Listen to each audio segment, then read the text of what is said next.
एके दिवशी एक व्यापारी त्याच्या तरुण मुलाला सल्ला द्यायच्या मूडमध्ये होता, जो नुकताच MBA झाला होता. बेटा, तू आता बिझनेसमध्ये येतोय, तुला हे माहीत असलं पाहिजे. याने काही फरक पडत नाही की मार्केट काय म्हणतंय, तुझं बोर्ड काय म्हणतंय किंवा तुझ्या आजूबाजूचे लोक काय म्हणतायत. एकदा तू शब्द दिलास की तो कधीच मागे घेऊ नकोस. तुला समजलं का? हो बाबा.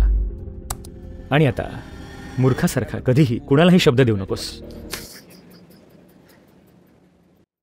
लोकांची वेगळीच समज आहे सचोटीबद्दल, समजलं का?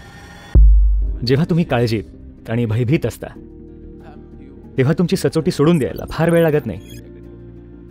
सगळ्या बाबतीत तडजोड होईल. म्हणून हे असं आहे की ह्यात तुम्ही गुंतवणूक केली पाहिजे की तुमचं अंतर्मन तुम्ही जसे आहात ते बदलणार नाही. तुमच्या आजूबाजूला काय चाललंय त्यामुळे जर ही एक गोष्ट पक्की झाली तर तुमच्या आजूबाजूच्या जगाशी व्यवहार करताना सचोटी स्वाभाविकपणे दिसून येईल.